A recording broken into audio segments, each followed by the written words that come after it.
Assalamualaikum dan selamat sejahtera. Kami ingin membentangkan tentang kes Lee Chi Kong versus 4 nombor ekor.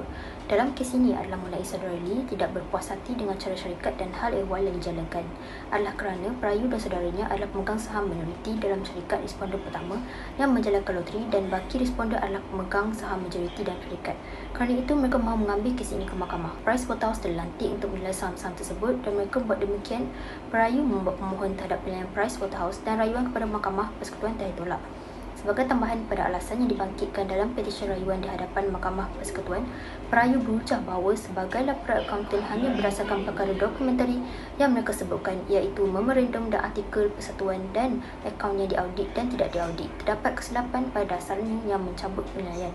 Mahkamah menolak rayuan tersebut kerana tidak ada alasan untuk menolak penilaian akaunten bebas dalam hal ini.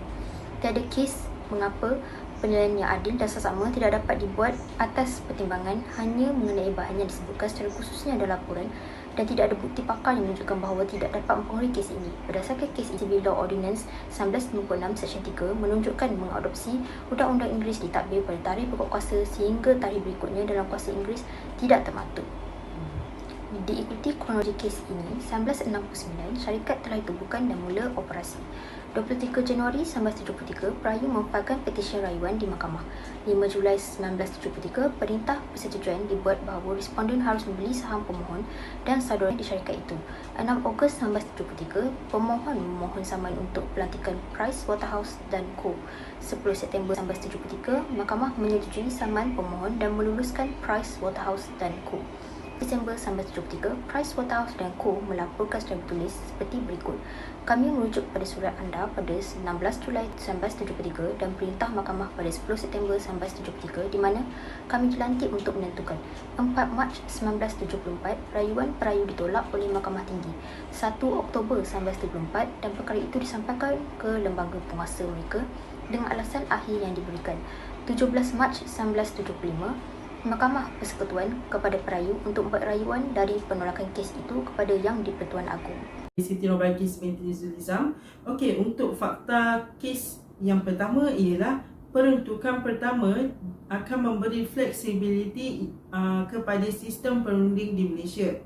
Yang kedua ialah common law hanya tertakluk kepada peruntukan yang nyata di dalam akta ataupun undang-undang Malaysia. Yang ketiga ialah terdapat tentangan di antara common law dengan equity dan kaedah equity yang diutamakan. Yang keempat ialah status pemakaian am akan terpakai sekiranya diizinkan oleh keadaan di negeri-negeri di dalam Malaysia. Keputusan mahkamah, kes ini adalah rayuan daripada Mahkamah Persekutuan yang dilaporkan pada tahun 1975, di mana si perayu iaitu Lee Chi Kong serta responden iaitu 4 nombor ekor senyap berhad.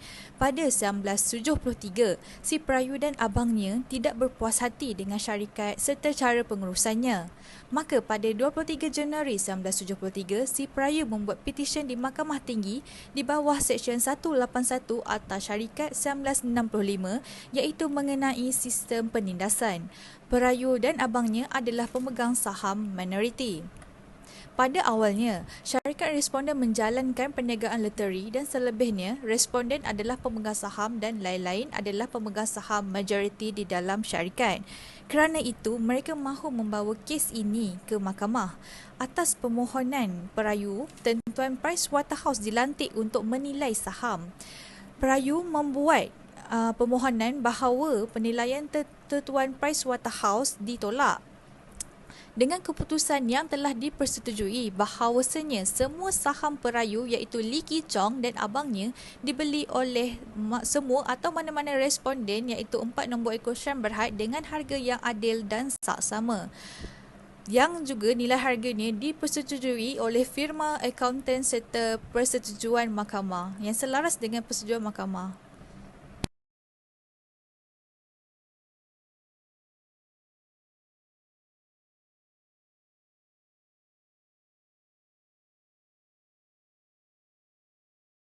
Saya Fatina Hidayani binti Yusof, saya akan membentangkan kesimpulan kes ini.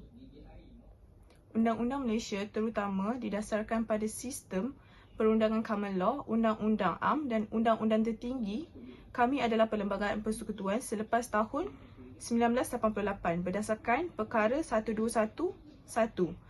Dikatakan bahawa Mahkamah Tinggi mempunyai bidang kuasa dan kuasa yang diberikan oleh atau di bawah Undang-Undang Persekutuan. Oleh itu, sebelum tahun 1988, Mahkamah mengambil kuasa mereka dari perlembagaan yang bermaksud bahawa Undang-Undang Inggeris menjadi sebahagian daripada Undang-Undang Malaysia. Dalam artikel 160 Perlembagaan Persekutuan menyatakan definisi undang-undang yang merangkumi undang-undang umum sejauh mana ia beroperasi di persekutuan atau mana-mana bahagiannya yang menyangkut sejauh mana undang-undang Inggeris itu berlaku di Malaysia. Dalam Seksyen 3 Undang-Undang Sivil 1956 Akta 67 Revisi 1972 memberikan makna undang-undang Inggeris yang bermaksud Undang-Undang Umum Inggeris dan peraturan ekuiti dan dalam keadaan yang ditentukan Undang-Undang Inggeris.